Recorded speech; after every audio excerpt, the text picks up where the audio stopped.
no good. Rebounded by Anthony. 2 seconds left. Anthony for the win. Got it! Rolls it! Cole Anthony gives the Magic a victory. Close up Magic. All right. Welcome back to another episode of the Close Up Magic. I'm your host, Stephen Cameron, and today we got a really fun episode today. It's loaded. We got Malik Grady that joins us for the opening segment, where we talk about the recent play of the Orlando Magic, kind of look ahead at the coming schedule before the All-Star break, and we discussed a little bit more deep dive on Jalen, Suggs, and Cole Anthony on their recent play and impact on the team. So that's a really fun segment. It's always great to have Malik on the show. Vibes are high right now with the Magic team, and you can feel that in our conversation, which is really fun. And then after that, we have Philip Rossman-Reich of Orlando Magic Daily coming on. We're going to talk all about trades. Trade deadline is just a few days away. Philip has his finger on the pulse with this Magic team as he is there almost every other game. Every game.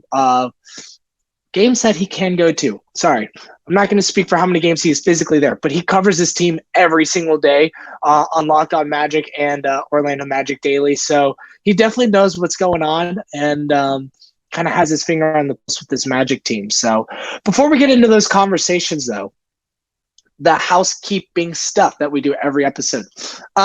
If you would like to support the show, there's a few ways you can do that. If you want to help us financially, easiest ways to do that is to buy some close-up Magic gear, like you're seeing right here. This hat, some cozy sweaters. This is not one of them. I actually don't have a sweater. I'm going to have to buy one. This is an old-school little throwback design with a little Penny Hardaway Garden Jordan. Anyways, for you podcast listeners, I know you can't see it. It's a sick sweater that I'm wearing. Anyways, you could buy some gear, close-up Magic gear. You can also think about joining our Patreon program, which is a nice monetary way to support the show. All that stuff goes back to integration of our systems and improving those. And then, where we can, we always give back with the Patreon program to do giveaways and stuff. We'll probably be running a giveaway here soon because it's been a little while since we've run one. So if you want to have a chance to have a little extra bonus to our giveaways, go ahead and sign up for our Patreon program. A couple different tiers that you can join to help us out there.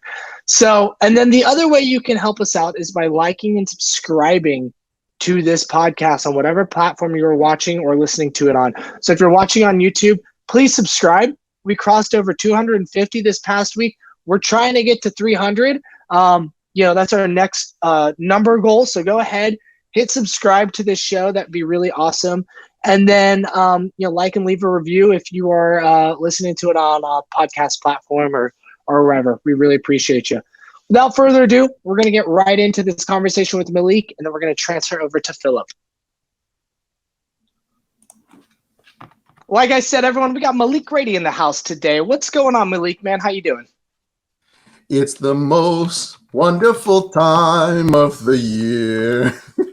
We get singing. All right, let's go. I'm loving this time of year, dude. My kid just turned 10, so I'm about to turn a little more than 10. We're up against the trade deadline. Guys are stepping up. Guys are coming back from being healthy, that kind of stuff. So it's just a fun time of year. Speculation, weird talk, fun talk. So I'm just really feeling great right now. I have a love-hate relationship with this time of the year. I love it because people are excited. There are articles and rumors and things flying around, and there's possibility to see a shakeup in the roster. Apparently, supposedly, like it's always this front office has done some form of a trade. Not all of them very exciting. Right. Every single season since they've been in the front office, so I do expect something to happen, but. The part that I get annoyed with is having the same conversation 20,000 times, especially if I disagree with part of the conversation. So, and like just some of the ridiculously bad, trades that you see proposed, and it's just like, oh God, it drives me nuts. But it's fun. It gets the community together. It's nice to see, just everyone talking basketball and They're random theories, even if everyone disagrees. It's always fun, so can't complain. Yeah. It kind of encourages us to kind of end up playing devil's advocate sometimes, even if you don't want to. You're like, well, let me play the other side of this and see how this goes. And then somebody will go so far, you'd be like, wait, I can't go that far. Then I would be the fool. So now I have to back it up and kind of come around the other side, that kind of stuff. So it's end up kind of talking myself in and out of all kind of trades and that kind of thing. So it's wild. Dude, absolutely. 100%.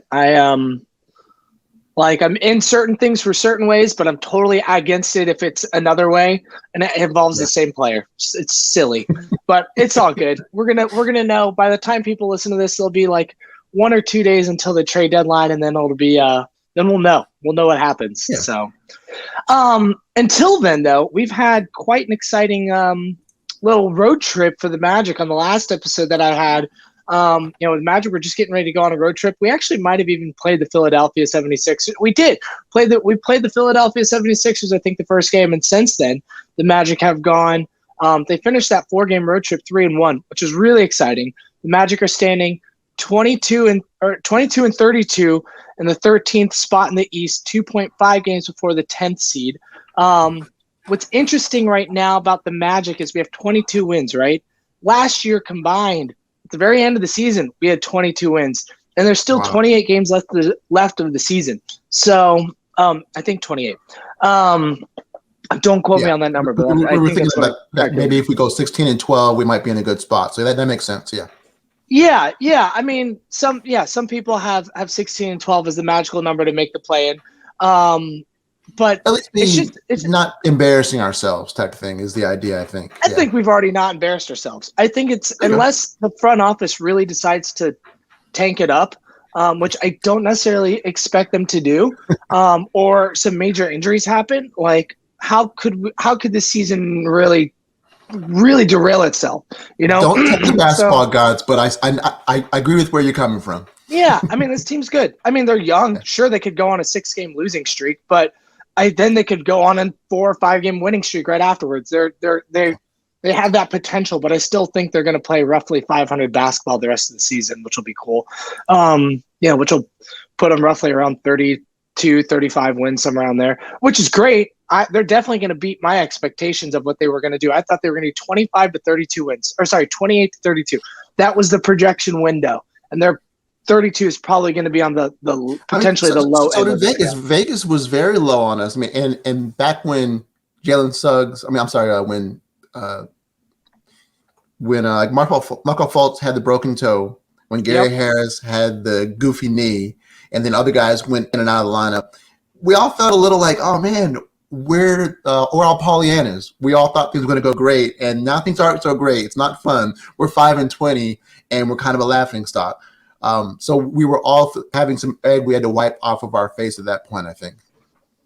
Yeah, and I mean, I also just think the consistency out of like Franz and Paulo was a bit, I mean, not just them, but the whole team, like consistency. Yeah. Like young teams have a lot of inconsistencies with them, right? But when you have certain guys leveling up and it's a group effort, and gosh, there's still definitely some inconsistencies there. Like there's, we just went on a 3-1 road trip, but there was games right before that where we were wanting to pull the hair out of our heads, like the game when we played the Bulls at home. That was awful, absolutely awful. But the 4-game road trip is really cool because I don't remember the exact numbers, and I'm not going to go back and look, and it doesn't really matter. But like, I think we didn't win a road game for like 11 road games. It took us forever to win our first road game this year. And then now I think we've been playing like 500 on the road, maybe a little bit better, which is really exciting. So it's nice to see some solid consistencies with this team, particularly the last 5-6 games. We're having words like competence. We're having words like learning how to play with each other, different ways to win. Ways to win ugly, coming back from things. So there's all these positives that we're seeing. It almost makes some of the negatives more pointed in some ways because we're like, well, why couldn't we do that all the time? Why not have a 30-point quarter every quarter. So when we have a 20-point quarter, it stands out in stark relief to the other ones, and we're frustrated. Or when we win, but we win by kind of dragging our bottom across the finish line and smearing, things. It doesn't feel as good. We're like, man, we could have put on a show, but we kind of just won and let them hang around and what have you and stuff. And, we get spoiled, and that's what's nice. It's nice to possibly be spoiled because back in the past, we couldn't be spoiled. We had to just take what people gave us. People gave us like, well, I can't wear this jacket anymore. This underwear has holes in it. Do you want it? And we're like, well, I don't have any drawers. I guess I better take this old underwear. This sucks. F my life. But now we get to buy our own stuff. We get to get the Manscaped, the full package, the lawnmower. We get to get all that kind of stuff, the actual real pamper ourselves type of package and stuff. But it's nice. We need Manscaped to sponsor the show again because they just came out with a new beard trimmer that I'm interested in trying. We need them to. Okay. We need to sponsor. Shout out Manscaped. If you're listening to us, hook us up. Yeah, man, I actually just used it the other day and got great results. So, dude, me too. I was using the ear trimmer the other day. When you're in your 30s, guys, for you kids out there that are listening to this, when you get in your 30s, you get ear hair. You got to use the ear trimmer to clean that up. It's nice. So grown folks talk up in here. Grown folks talk, y'all. What's up? Yes, exactly. Back to Magic. It's just funny to see them, like you were mentioning, win in different ways. We had that Philly game where we were down, the most we've ever been. You posted an amazing stat that the Orlando Magic social team actually stole, but where you showed a clip of the bottom scale where it was like 96% probability of winning. Right. And then you posted 10 minutes later, the Magic posted that same scale. It was funny. We didn't bust them too bad, but they definitely saw us and stole it. Sincerest form of flattery. I love being imitated. So it felt good to be. They're known for stealing content. Somebody like Tony Hunt. That guy's great. You know what I'm saying? They're known for stealing content. They've done it a handful of times this season for quite a few different people. But I regress. Let's get back to the game. But we were down so low in that second quarter. 20, 21 points multiple times down in the first half. And then second half just slowly storm away, chip away. Granted, the Philadelphia 76ers might have had a little bit of a hangover from the win of the NFC Championship to go to the or maybe it was AFC. I don't remember what division they're in or conference, but they're going to the Super Bowl. Right. Yeah, right. So they might have had a little bit of a hangover. I know Joel Embiid was at the game with Kevin Hart, and I'm sure there was other fans. And we had the good luck charm of Adam Papagiorgio in the stadium, mean mugging, focused. I love saying that, by the way. We had great karma for that game. I felt like, so yeah. To an extent, sure, yeah. If he brought us luck, he needs to go to. But he also lost. He did. I want to leave Adam out of it because we lost the second game. Yeah. Come on, but regardless, that was a really good one. Then you go to the Wolves game where we literally had gentlemen trying to knock each other out. Suggs coming in like a football player, choking out Austin Rivers and bringing them down to the floor. And the Magic didn't let that shake them. They still won that game.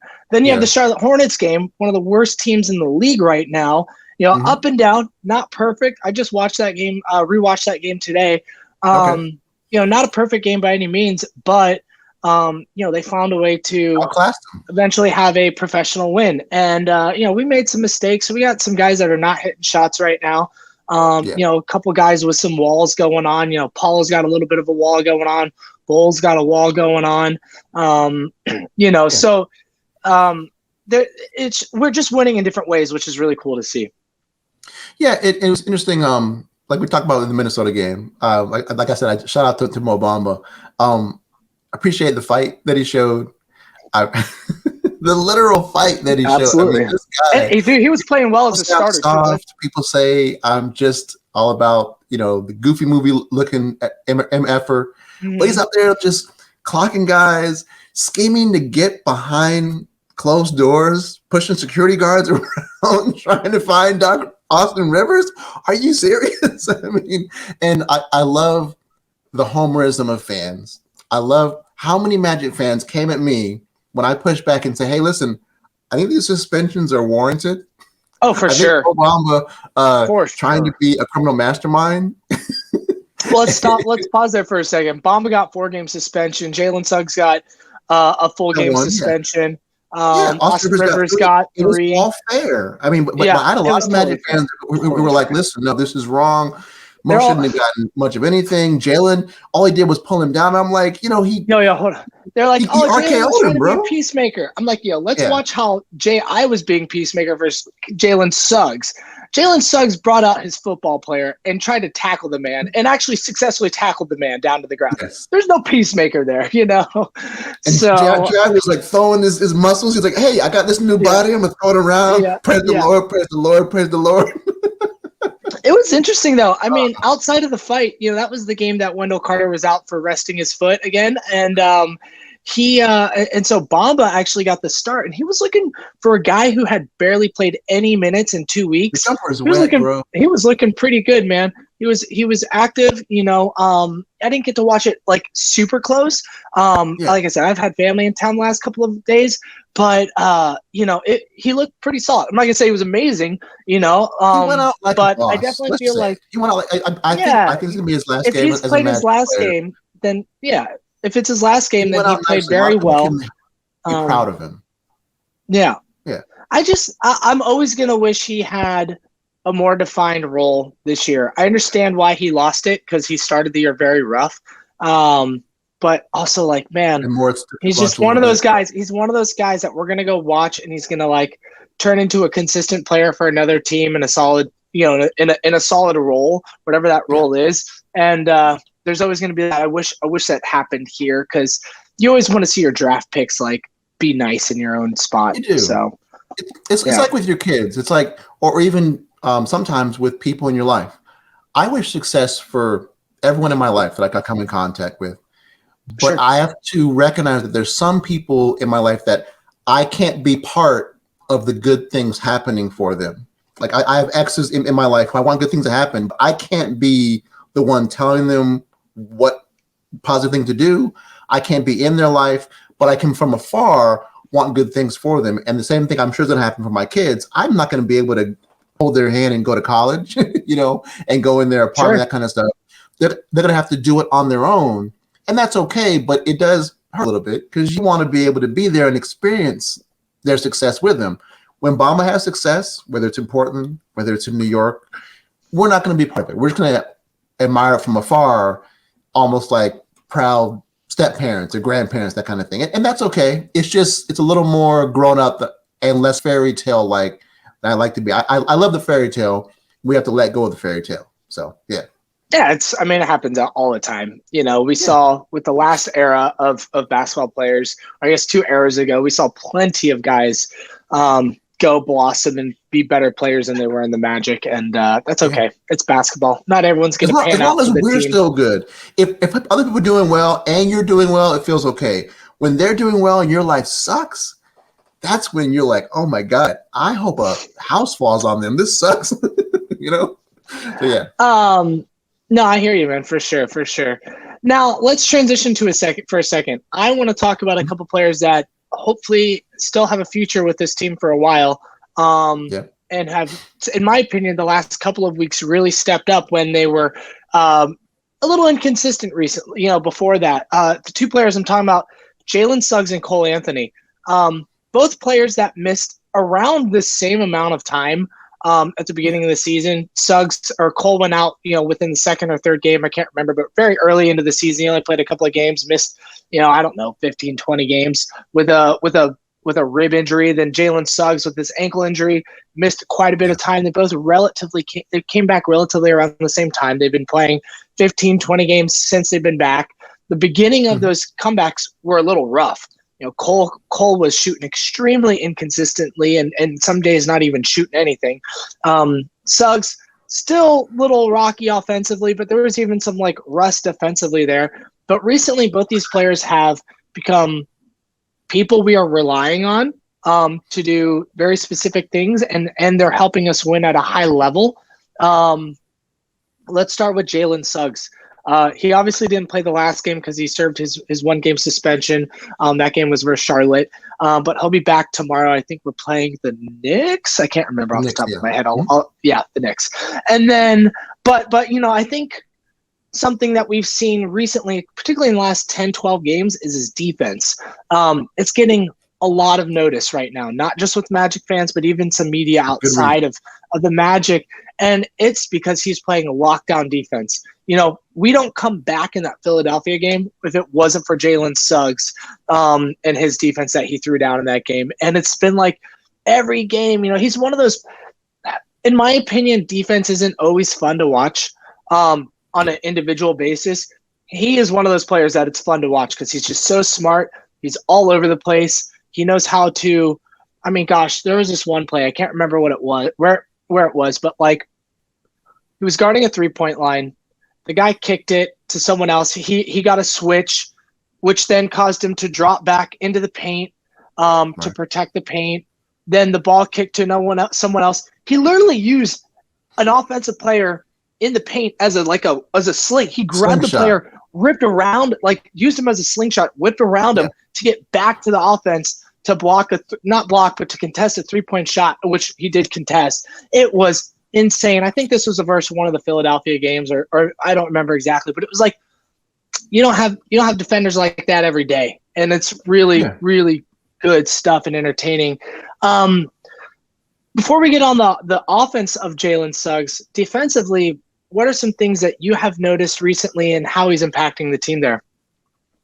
Well, I like that he's starting to have a defined role off the bench. Like he knows he's an agent of chaos. He plays 20, 25 minutes or so where he can give his all. And like you said, he's sometimes contesting 2 and 3 shots during a possession, contesting passing lanes. And you see him thinking to the next play, and really outthinking defenses or offenses kind of thing. And in that time, he's really able to put his imprint on the game. And you see other guys, I think, responding to that. You see the rest of the team wanting to be like him. You kind of have this real kind of nice bench mob mentality when he's out there. I was looking at his defensive rating just in February, those 2 games. He's at a 95 defensive rating, which doesn't sound like a lot, but in modern basketball, 95 defensive rating is great. People are nowadays scoring 115, 120 defensive rating. So that's an outstanding rating, especially in 21 minutes a game, getting steals. He hasn't gotten as many blocks lately and all, but he affects the game. And then getting out in transition, he's a menace. He's a guy who's able to kind of find other guys. And I think he's actually affecting Cole Anthony defensively too. I think Cole Anthony is starting to find a little bit of a niche there as well. He's fighting over those screens. He's still not someone you would call a defensive stopper or someone that he's not going to clamp somebody down, but he's engaged. He's trying on that end, and he's kind of making himself known at least, and that's a big deal.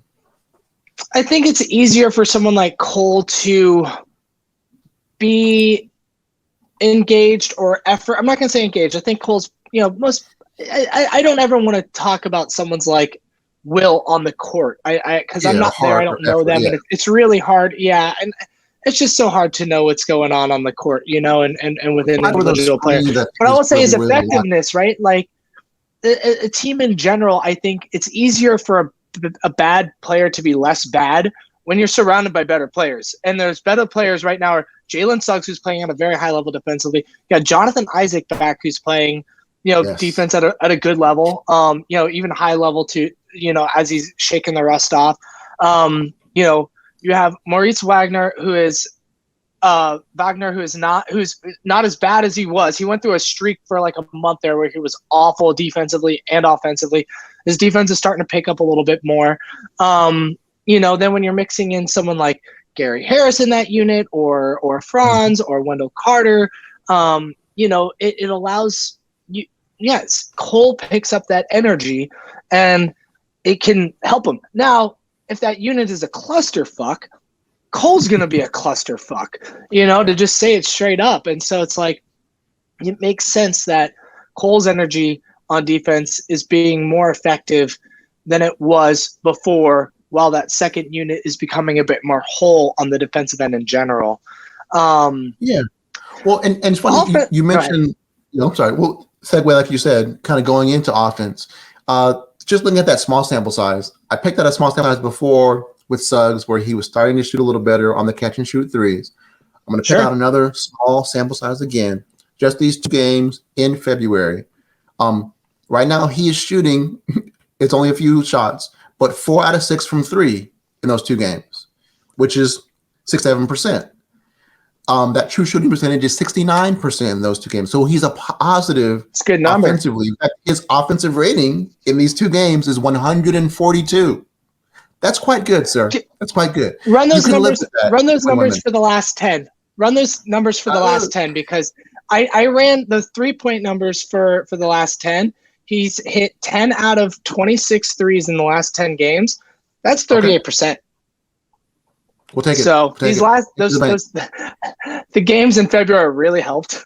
I'm not gonna lie. If you take out those games, it was a lot worse. It's Black History Month, man. Half of them is doing incredibly. So yeah. You can't take that away from him, you know. So the last 10 games he's shooting 38% from 3. Last 15 games a little bit more rough. Since his return, it's been 30% from 3. But you take off shaking some rust off and you just do the last 10. It's a lot better. A lot better. And the thing now, I don't know where he's going to land as a shooter. It's even more true about Cole Anthony in these 3 games in February for him. He's shooting 52% from the field, 40% from 3 in those games, 5 for 14, and 87.5% from the free throw line. Once again, you're having a bench mob. If those are your guys coming off the bench in 20-something minutes a game, I don't know what's gotten into Cole in terms of being able to go to the basket, but I guess his body's feeling good, but he's realizing that he can go to the lane on anybody now. He gets 2 feet in the paint a lot now, where he's either drawing fouls or just causing trouble in there. And it's a delight to see. Sometimes he's next to call faults out there. Sometimes you've seen a 3-guard lineup just to cause some chaos. And it's just nice to see options because Mosley sees something he wants to do rather than, well, I guess I got to play this guy because no one else is healthy. It's nice to see them try some different things and all.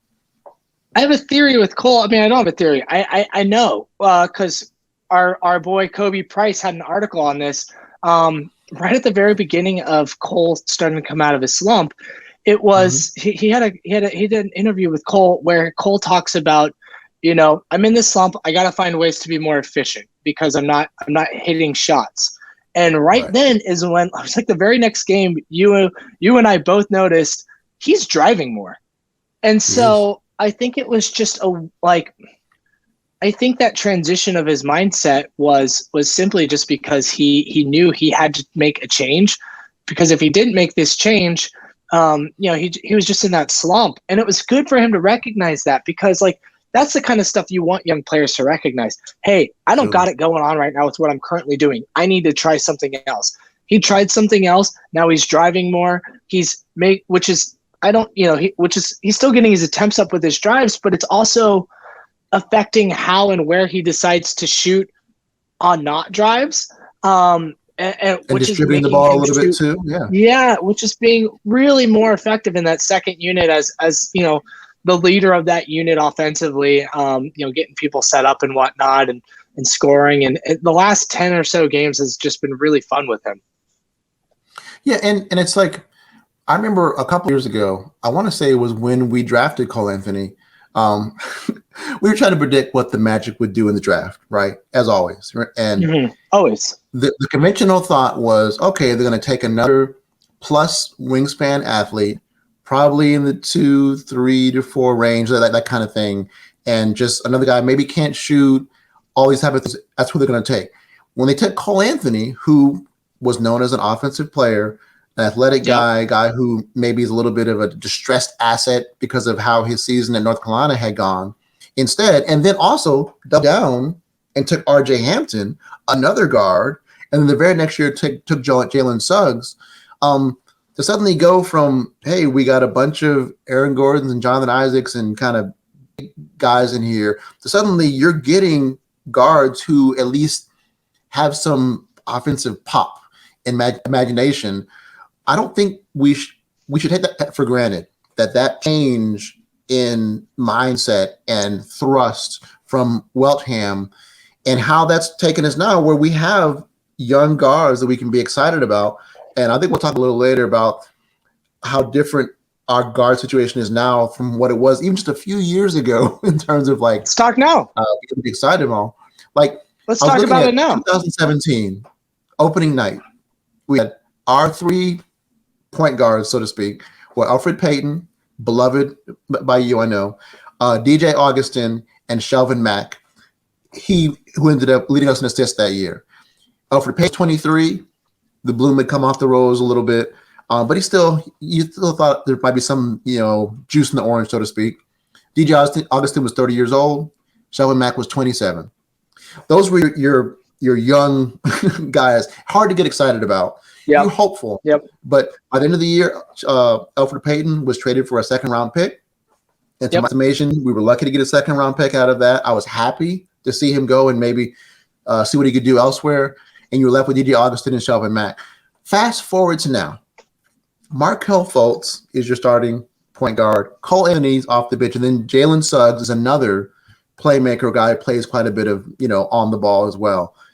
Fultz, the 24. old man of the current playing guards is 27 and Gary Harris, who is in his prime. Right, yeah, exactly. Markel's 24, Cole Anthony is 22, and Jalen Suggs is 21. So in terms of being excited about young guys, and that's all before the forgotten, the guy who's posting black and white photos on his goodbye tour, RJ Hampton, who I think is 21 maybe? maybe 20. That was his 22. birthday, by the way. Yeah, I think it was his birthday, by the way. He was with all the homies that night. A lot of people think it's a goodbye thing, and maybe it was, but he was with it was his birthday the other day when he posted all that stuff. So yeah, he turned 22. So in terms of his youth and possibilities and being excited about things, we don't know what's going to happen tomorrow, but that's going to happen Thursday. No. We're in a state of like suspended animation. RJ could be here. Jalen and Cole. I'm torn. My daughter. I'm assuming they're going to be here. Cole Anthony's her favorite player. She loves him. She does his impressions and stuff. It's freaking hilarious. So I would be shattered, to lose him and his wonderful family. Jalen Suggs. I love his family. I love the whole Minnesota nice aspect of him, that kind of thing. So if we somehow had to trade him as asset to get somebody, it'd be wild and stuff. But anyway, I just want to savor this moment, live in the moment, and loving having these young guards to enjoy. Their spirit is amazing.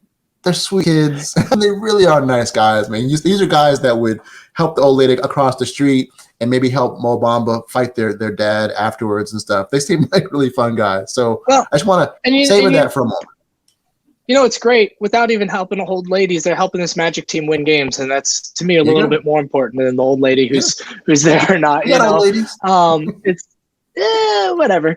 I'm sure we do. They'll get across the street some way or another. I wouldn't call Deb an old lady, nice but Deb isn't a spring chicken anymore, and she's a huge Magic fan, so I'll take it. Sounds good. You don't remember? Shout out Deb. No, I do. Not where I'm trying to take this conversation. Man. So anyways, the guard rotation with these guys has been a lot of fun. A lot of the success for this team in recent games and why they've been playing a little bit above 500 basketball in the last month or so is a huge impact because of Cole Anthony and Jalen Suggs. A lot of people always say, oh, the Magic started winning when Fultz came back. Well, the Magic also started winning when Cole came back because it was like the same game or relatively within the game or two. And Suggs was shortly thereafter that, which was really, really important. Anyways, let's take a look at this upcoming schedule real quick. There's a handful of games before the trade deadline. One second. Let's just pull this up so I can stop rambling and talk with some clarity right now. The Magic have a few games before the trade deadline, right? So probably the day you guys are listening to this, on Tuesday, the Magic play the Knicks. The Knicks travel to Orlando. Then the Magic travel to then the Nuggets come to Orlando as well on Thursday, which is the trade deadline day. So that day could be very exciting. And then the Magic getting pulled off the floor. It's happened. And then to wrap up before All-Star break, when Paulo and Franz head out, you have the Heat, the Bulls, and the Raptors. So not exactly an easy schedule to wrap up this All-Star break. The Knicks are a tough team right now. They've been playing very well these last couple of months or weeks. The Nuggets have a 2-time MVP, All-Star snub Aaron Gordon, Jamal Murray, who is looking really good right now. That team is just clicking on a lot of really good cylinders. He did.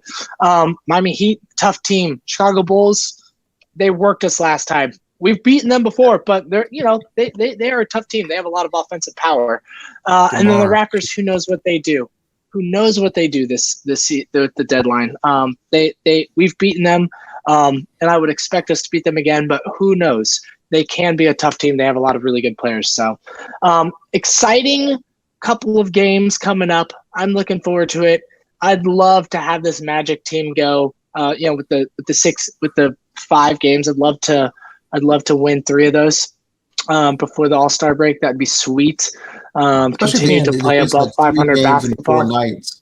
That's a rough stretch. Guys just trying to go on fumes for the All-Star break. It'd be nice to, you're right, get into the barn with some wins. Yes, sir. Feeling good about yourself. Sir. And let Paulo and Franz at some point. Yeah. And let Paulo and Franz go into All-Star break feeling like they deserve to be there because their team is playing well. Yeah.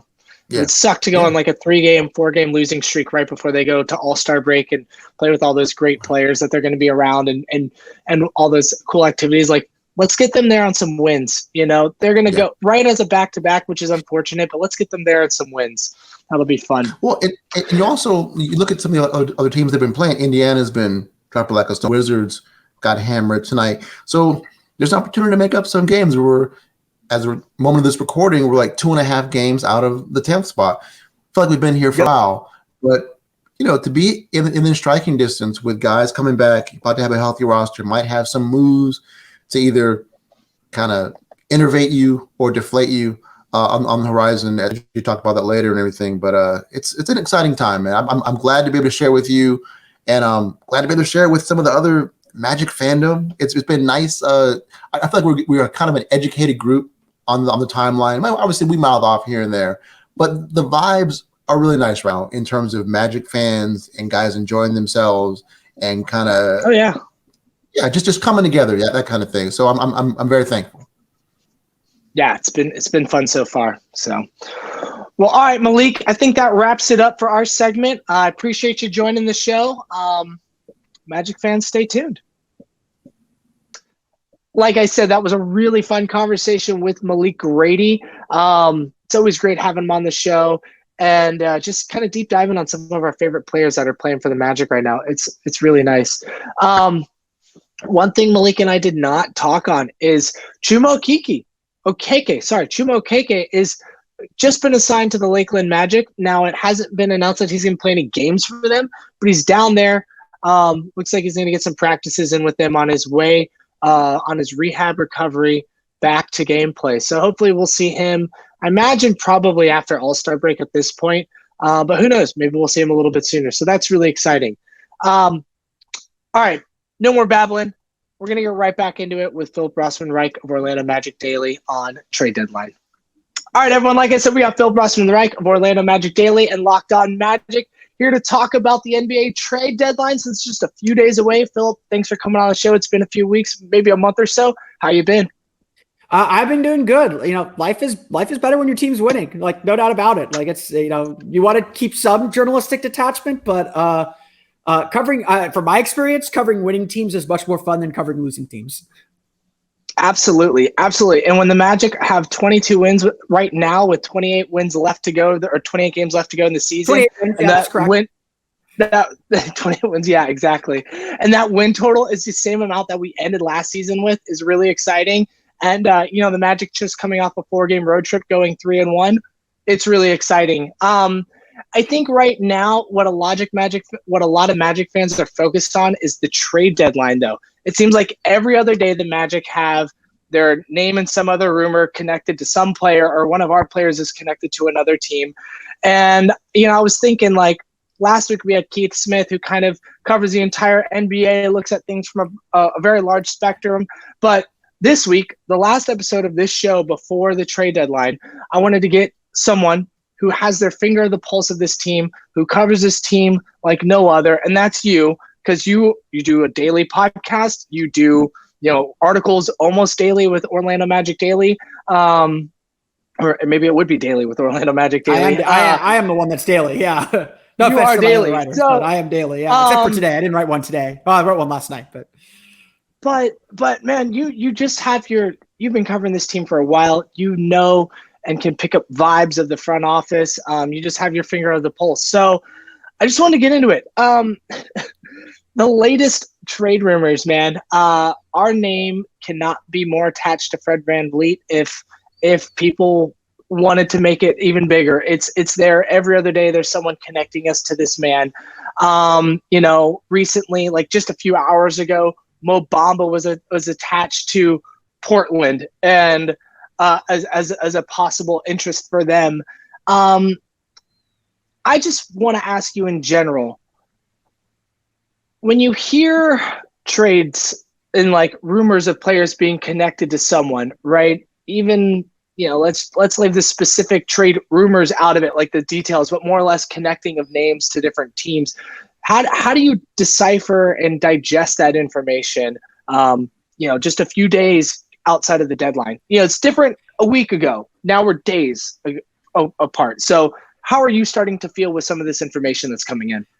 I mean, so the way I always approach the trade deadline is I work in this industry. I'm around a lot of these reporters, and even people that are skeptical of some reporters or their sources. I'll be like, I know that guy. Like, I don't think he's lying. Yes, there are trolls out there. There are people that just want to create a little bit of chaos and have enough of a following that they can do it. But generally, I think when a reporter reports something, it is something that they are being told, whether it's from a reliable source or from a source that, actually affects the Magic or whatnot. That's kind of what you have to decipher.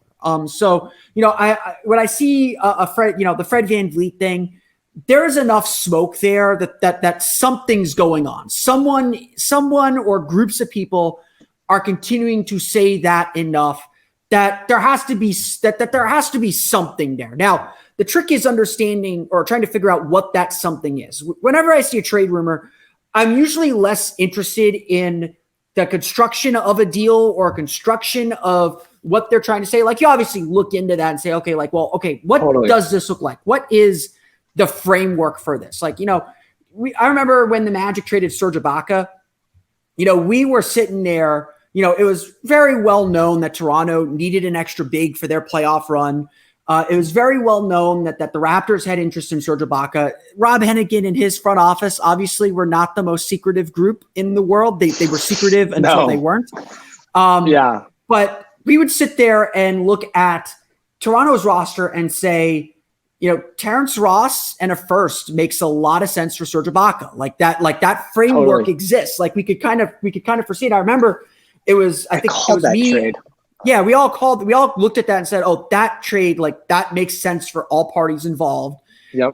It works financially. It's just like that one was fairly easy to predict, and obviously that's exactly what happened. I remember like the week before it happened, we all knew Serge Ibaka was gone. The Magic were motivated to trade him, and we were like, "Yeah, it's probably going to be to Toronto for Terrence Ross and something else." Like you don't know all the details, so. Typically the first thing I'll do is when I see a rumor and I see how a trade can get constructed, I think about what's the framework for this deal? What are like kind of the basic components to make this happen? And what are the side things, not worry about like the side things to get you to that final number or that final push or that final yes. And so that's kind of where you have to start with things from the mechanical side, that I really usually think more about the why. And I urge my writers, like, when you pitch me fake trades, I do not care about the trade itself. Like, I don't care about, they need this to make this salary match.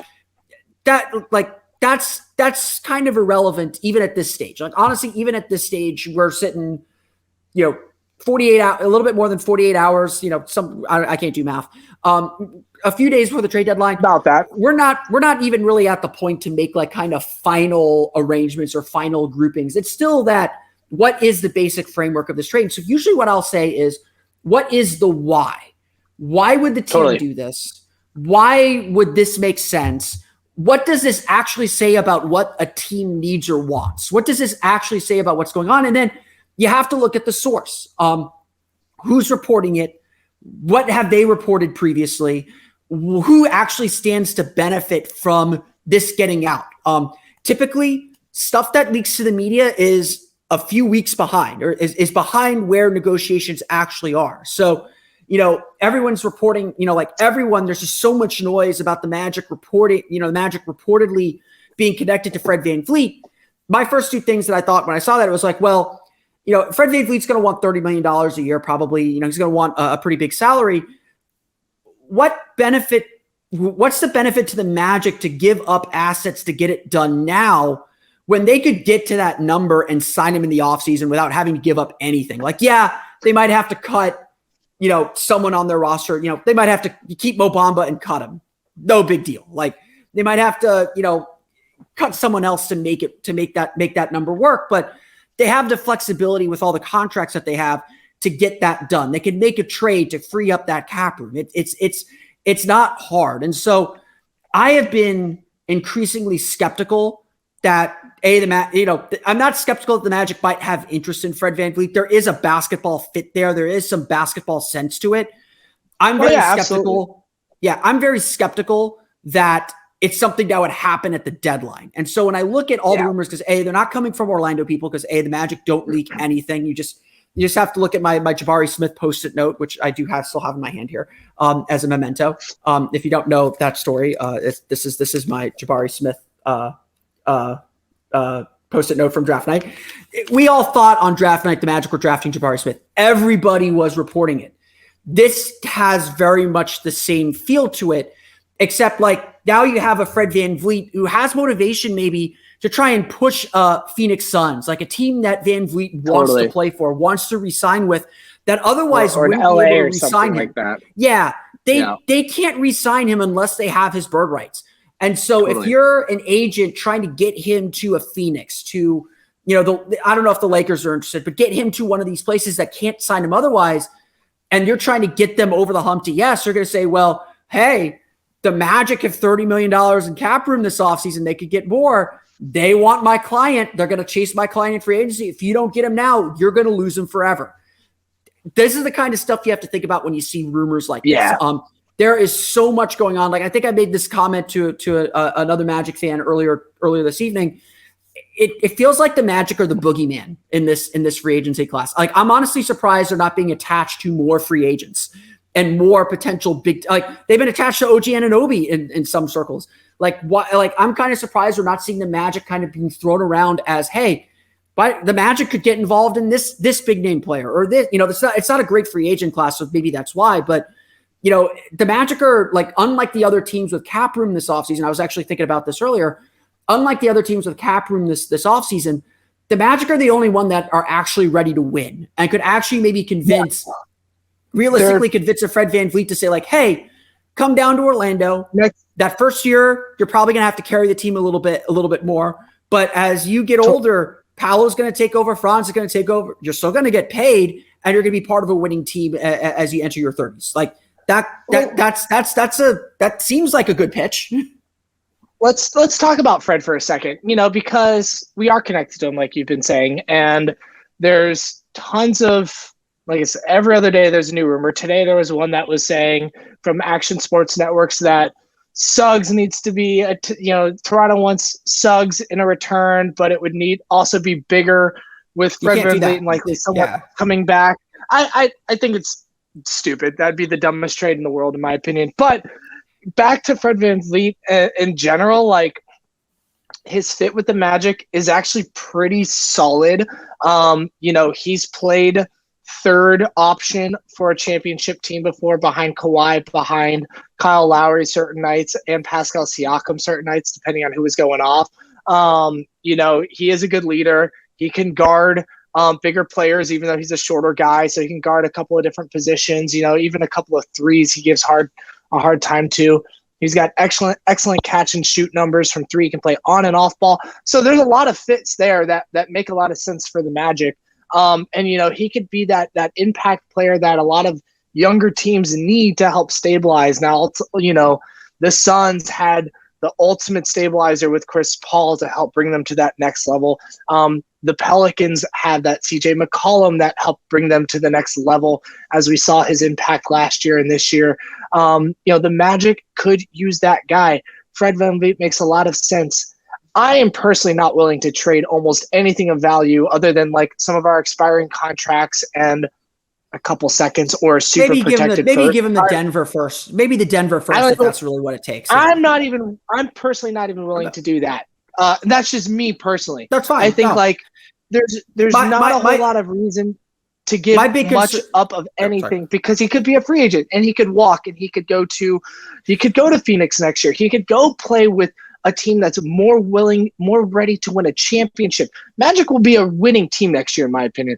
I don't know if we're going to be championship ready. And Fred VanVleet ain't getting any younger, and he's going to be 29 next season, I think. So that's kind of where I'm at. What is your threshold of a trade package to go after him now versus just, hey, here's a bag this summer? Well, I mean, the first thing there is, you're right. He's a free agent this offseason. You do not trade him without clear assurance from his agent that he's going to stay, that he's going to come back, and that, having bird rights is an advantage. It helps, that to get, essentially you're doing, tampering happens. Let's just say what it is. Tampering happens. The Magic don't do this trade without doing, and I know I say this a lot when I get to this part of the season. NBA front offices are MIDI intelligence agencies. That's what they are. They do research on players. They do background on players. They're interviewing everyone. They're gathering as much information as they can. You cannot tell me, and it's against the rules. I don't know. I don't care. I think this is how you do business. You don't make any trade for Fred VanVleet without understanding A, what it's going to cost to keep him, and B, knowing that he is willing to and at least leaning towards staying with your franchise, that he has already considered your franchise. Yeah, I would stay there. And it would take a disastrous last 25 games for him to bolt, for him to say nah, this ain't it. And again, knowing the guys in that locker room, I don't think things would ever get that bad. That has to be real bad for this. To me, the hang up with Fred VanVleet is I don't want to pay him $30 million a year. I don't want to pay him a 4-year, $125 million deal or whatever that price tag's going to be. That's what it is. He wants that pool. He wants the same contract that Poole and Hero got.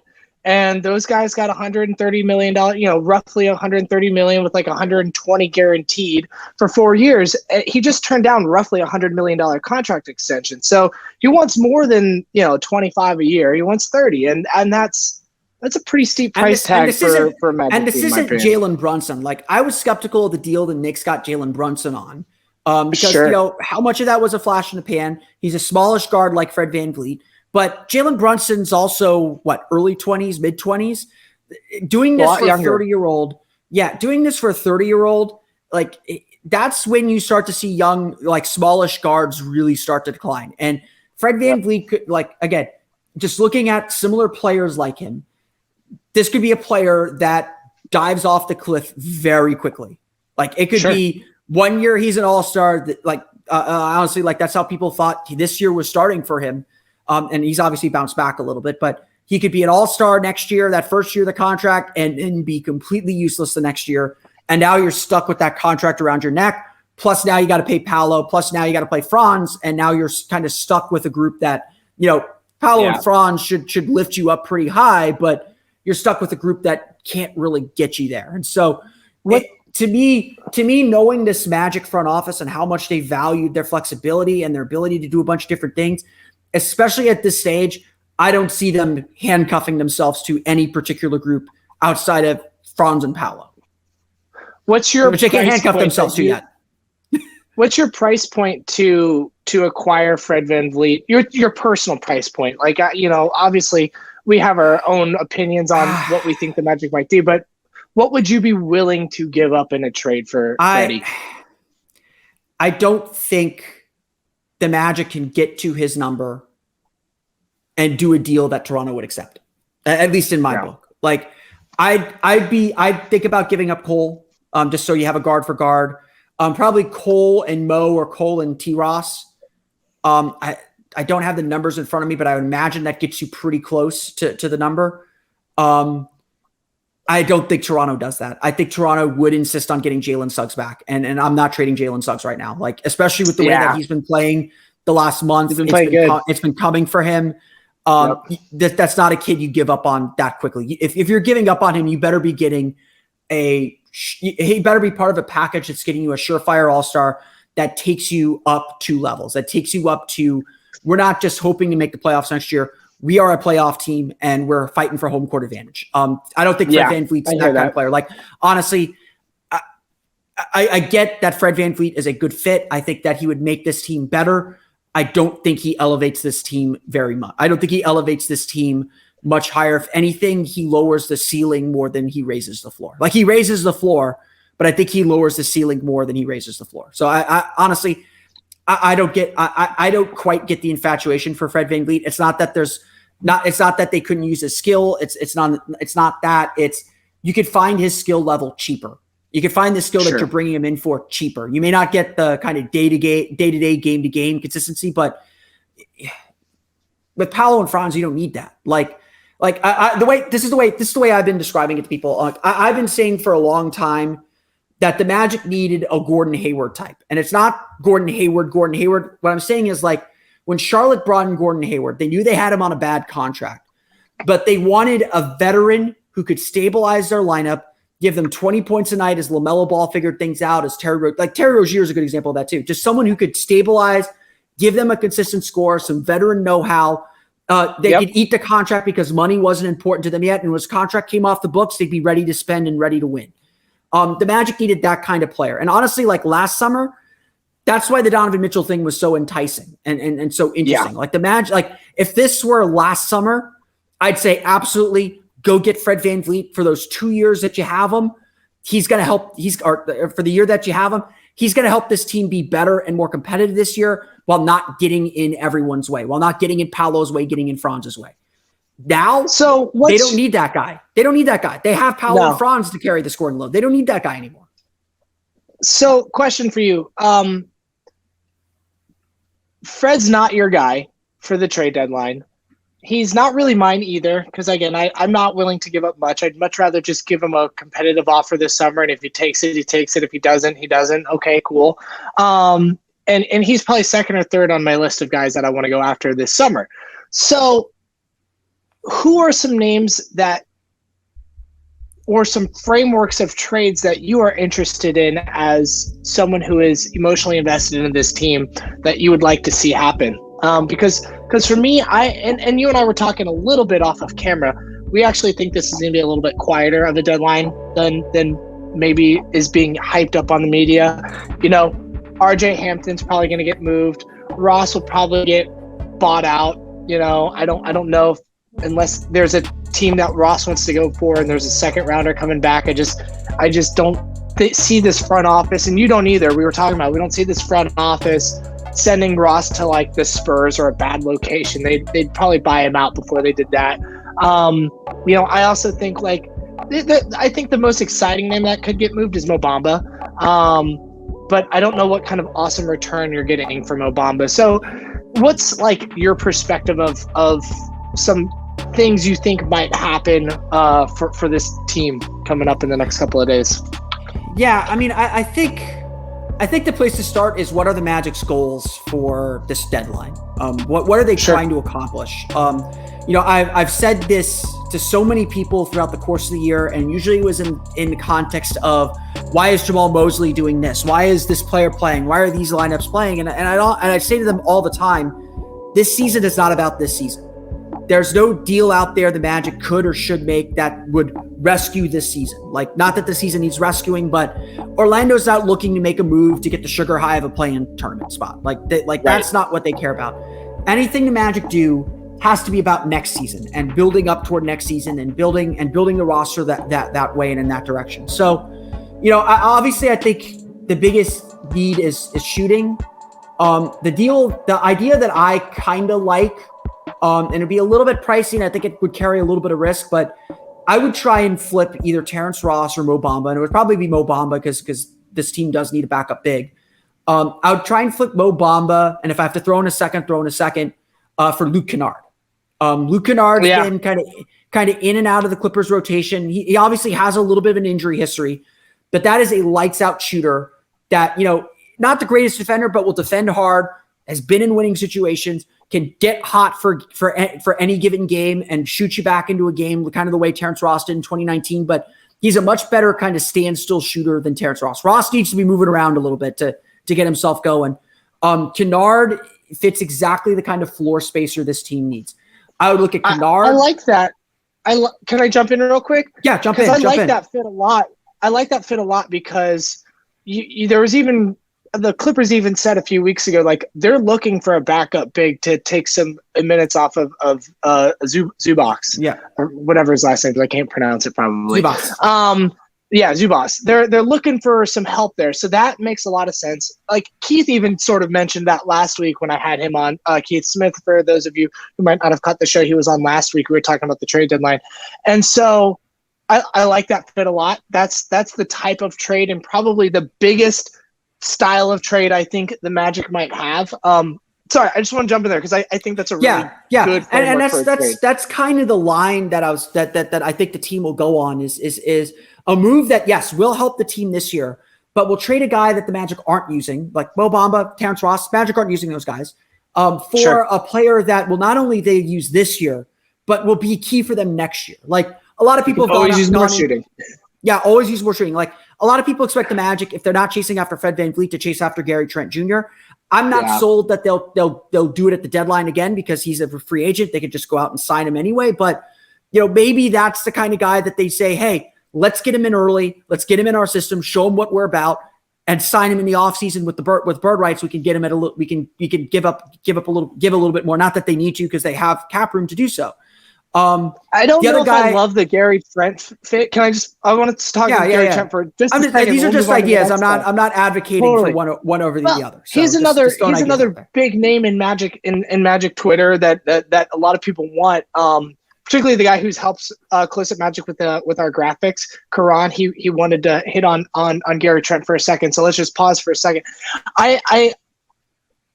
He is someone I'm a little bit more interested in doing the pre-agency trade for than Fred because he's a much younger. He's 28. He plays that coveted like wing two-way type of player. He's not like my favorite type of player offensively. Like he's nice volume 3-point shooter. But like I would be more willing to go up there because the price point is going to be much lower on him. They're not going to be asking for Suggs. They probably wouldn't even maybe the best name they could get back if they're wanting young players over picks would be like Cole, but I don't know if I do that. You could probably switch that name out with a pick. So I don't hate that. What's that other name that you wanted to? Yeah, the other name that I like, and it's not clear what this team is going to do next. Like they could go crazy. They could go crazy by Thursday, or they could kind of stand pat and see what they have. Dan Faval of Bleacher Report pitched trading. I think it was Terrence Ross and something else, a second round pick or something else, for Joe Harris from Brooklyn. And obviously Joe Harris is coming off some injuries, but that is Joe Harris, is one of the best knockdown shooters in the league. Again, like I said earlier, don't worry about the actual mechanics of a deal. Think about the why. Think about the how. So the Magic clearly need some shooting. Here are 3 shooters that are out there. What's it going to take? And I think you can see as we're discussing and kind of talking about these deals that really all that the Magic want to offer is Mo Bamba and Terrence Ross and RJ Hampton. That's really all the Magic want to offer. Is that something these teams maybe some seconds? Yeah. Would they? At what point are the Magic willing to throw in the 25 Nuggets pick? Because assumedly Denver's still going to be a championship contending team. That pick in 2025 is going to be back into the first. It's not going to be super valuable, but today it's more valuable than it is, say, next year when we know that, Denver's a championship contending team. They're going to be a championship contending team for a little while longer. That pick's not going to be much. Are any of those players worth throwing in that 25 first for? No, I would hold on to that pick. I would hold on to that draft pick till draft night, where I think the Magic will do a little bit more heavy lifting. Personally, I think that's when they'll get some of their deals done and get some of their business done. But you kind of see the problem here. Teams want the Magic to give up Gary Harris. Toronto for Fred VanVleet want them to give up Jalen Suggs. And I just don't think the Magic are ready to give up those guys and give up those players. Even Cole Anthony. And Cole Anthony's a really interesting case because he's playing well now. He's starting to really embrace that six-man role. He's extension eligible this summer. How much are the Magic willing to pay him? Are they ready? That's kind of the first big question of this young group is how much are the Magic willing to pay to keep Cole Anthony? Is that a guy they're willing to break the bank for a little bit and flirt with the tax a little bit as they get a little bit older? Like this is a big summer for spending free agency because the free money is about to end. Like they gotta do. Like I honestly think they do have to be active and use up some of that cap room, even if it's in trades absorbing some more salary, because the free money is about to end. Like they got to actually pay some of these kids now. And that's going to be a huge deal for this team moving forward. So you see the problems and why I'm a little skeptical deals get done because, the Magic, aren't just going to swap two bad contracts for each other with Mo Bamba unless, the Clippers need a backup center. Maybe they could talk themselves into Mo Bamba. Maybe some draft capital will help grease those wheels. You could see the framework there, but that I think most people would look at that deal and say that's an easy Magic win. And when you see a deal like that, those deals typically don't happen. Yeah. I'm interested in that Joe Harris contract because one, he is a good shooter and he's only got 1 year left on 19. It would probably take Ross and Bamba to go over there. Probably to Ross and Hampton gets it. Ross and Hampton probably gets you to that number. Yeah, if they want guys that they can just buy out and not care, they might need a backup center. But the thing with Brooklyn is there are two dominoes that have to fall now for everything else to happen in the draft, right? Yeah. Everything to happen at the deadline. The first was obviously Kyrie. When Kyrie put himself on the table, everything stopped until Kyrie was done. Now we're back to waiting on the Raptors. KD? Now are they moving KD is the other question. Everyone. Like the trade deadline is like every other transaction period. It's just like free agency. The big fish have to go first. And everybody's been waiting on Toronto. Toronto's road trip ends tonight, I believe. I believe they're back home after tonight or tomorrow. It's actually tomorrow. Yeah, I think it's Tuesday for some reason. Toronto's road trip ends Tuesday. They're back home. They all the reporting suggests they've been telling everyone, we're going to make our decision on what we're going to do once we get back from their West Coast road trip. The next 48 hours, we'll start seeing how serious Toronto is and what Toronto's going to do, and that's going to start moving things around the league. Question for you, hypothetical trades aside, I think you and I were saying before the show started, if they don't find a trade partner for Terrence Ross, they're just going to buy him out and they're going to buy him out completely. Yeah. He's not going to take a discount. They'll just give him his full contract. They'll waive him, let him go find a place. The Magic have plenty of extra picks. They don't need to force him to San Antonio for a second round pick. They'll figure out a way to get him to a spot that he wants to go to. He's been with the team long enough. He deserves that. The player that I have a question about is RJ Hampton. If they don't find hey, we need to add filler to a potential trade and RJ is that guy, I don't really see many teams just calling, hey, what's it take for RJ? What do you think they do with him? Do you think they just leave him on the roster? Do you think they waive him and let him go explore an early free agency? They don't seem invested in him as a player at all, in my opinion. And so it's pretty clear that they don't see him long term. What do you think they do with RJ if he's not a part of some bigger package?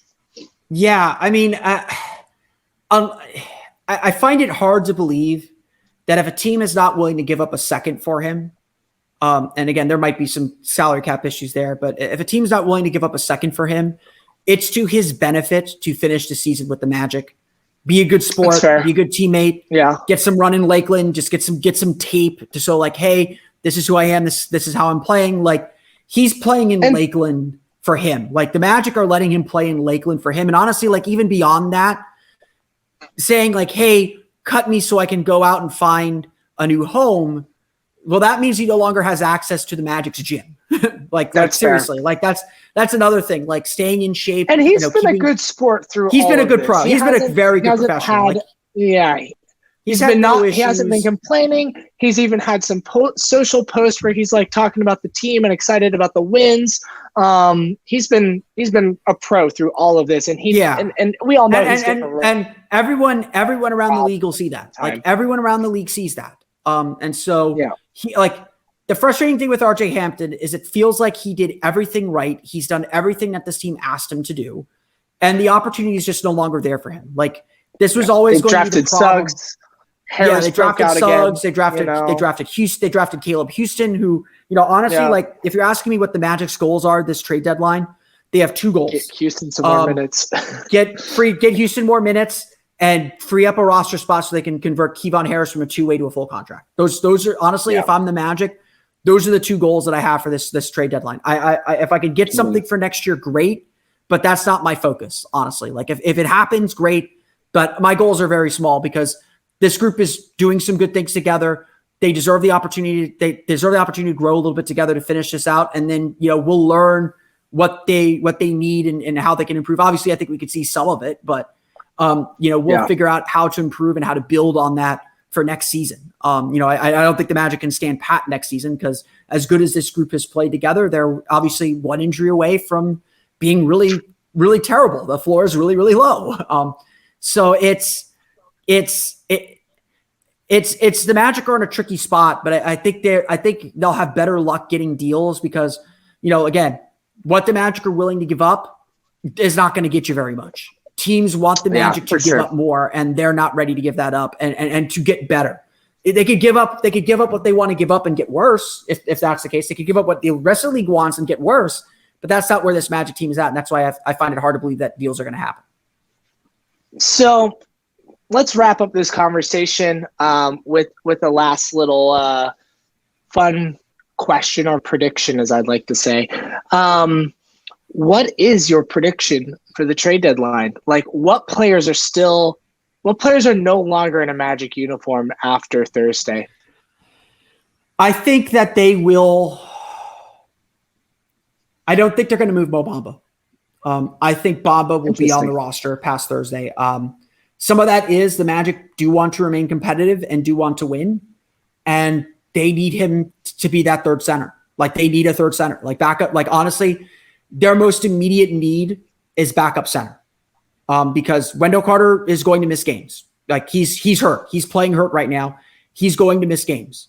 Mo Wagner is fine, but he's a third center. Mo Bamba is fine, but he's a third center. They need a backup center, and this is just not a market where they're going to be able to get one that's going to help them beyond this year, unless they somehow swing an Isaiah Hartenstein trade with New York, which maybe they do. And they seem to be pretty settled on him with his recent play. He's been playing better for them. Yeah, exactly. So I think Bamba stays. I'm still not sold that they will find a taker for Ross because I think everyone knows that he's a buyout candidate. And I don't think the Magic want young players in return. Like they're young enough. They need some veterans, and they need a like slightly younger Terrence Ross. They need a Terrence Ross with a few more years on his contract left. So I don't think they will find a deal for Terrence Ross, but I do think they will buy him out by the end of the week, and he will be searching for a new home and finding a playoff contender to play for sometime after the All-Star break. Yeah, I think there might be a little bit more interest in Bamba. Not interest. I think he's the name that could be moved simply because I think there's going to be enough teams calling for him, and they could call up a center from they could cut Schofield if they need to, or open up a roster spot and sign Kevon like you were suggesting, and I think that's a great idea too. And fill in that third center with a two-way spot. I just think they're going to get too many calls on Bamba. Not that he's this amazing player, but there's just like the Mavs could use a backup center. The Nets could. The Clippers could. There's just too many. I think there's too many teams, and he's got too much untapped potential, or maybe not untapped. There's enough teams that I think are still semi-interested in him and what he could become, that he might get enough interest and enough calls. And for me, if I'm the Magic, he's collecting DMPs. Up until that start on the Wolves game, he almost didn't play for 2 weeks. So is it worth losing potential trade value today to let him get 2 more months of DMPs, I don't know if it's worth it. So I could see him being gone. I agree with you. I think Ross is waived, and RJ, unless he's combined with someone else, he's probably on the roster till the end of the summer. Yeah. What I was about to say was, like, honestly, I don't know if Mo Bamba's trade value could be lower. So I don't see that. Yeah, that's true. Like, worst case, you cut him before the draft because you have a plan for a backup center. You have a plan to fill that spot, or you have a plan for that salary slot. So I mean, it's that typically a guy in that position doesn't have the salary that Mo Bamba has. Typically a guy that you feel like is going to net you that. Like, we're reaching saying we could get Luke Kennard for Mo Bamba or Luke Kennard for Terrence Ross. Oh, that absolutely. is a reach. The Magic would have to add something to that trade. But that's the kind of deal the Magic want to make, and that's the kind of salary the Magic have to take back. Yeah. They're not getting that. They're not getting that for Mo Bamba. I'm sorry. Like, they're not taking bad contracts. They'd rather stick with Mo Bamba than take a bad contract. I would consider throwing some extra protections on that Denver pick and sending it over for Luke Kennard. Like, make it like top 12 protected or something like that. See if that is enticing. I like that Luke Kennard idea. I think that'd be a big win for the Magic. So anyways, Philip, I appreciate you coming on the show the next couple of days, the next 48 hours. By the time fans are listening to this show, is going to be really exciting around the league. Even if the Magic are quieter than we expect, I think league wide, this is always a really fun couple of days. Turn on those notifications for Woj and Shams. Double and triple check those blue check marks, kids. It is here in the wild west. Double and triple check the blue check marks. The blue check mark is not enough anymore. It's got to be from like Shams, Woj, or Stein. If it's not from those 3 guys, or Haynes, or Haynes, Haynes is good, or Jake Fisher. If it's not from like one of those 5 guys, probably like if Kobe's getting it. Or beat writer, a local beat writer. Yeah. So, with all that being said, Magic fans, enjoy the next couple of days. Philip, I appreciate you coming on the show. Drop a dime and tell everyone where they can find you. Yeah, obviously, you could read my work at OrlandoMagicDaily.com. You could listen to my podcast at Locked On Magic. You could follow me on Twitter at PhilipRR_OMD. Or you could follow, of course, Orlando Magic Daily at OMagicDaily. We're going to be doing a lot during the trade deadline. I'm going to leave here and start punching out my big yearly column that I do every year. That's why it's a big yearly column. I'm going to get that out to you tomorrow morning. So you'll have that to look forward to. It's already over 2,000 words because it is my big trade column that I do every year. So we will do that. Looking forward to reading that. Yeah. Yes, sir. Well, all right, Magic fans, we'll catch you next week. Appreciate you tuning in for another episode of the Close Up Magic. Peace.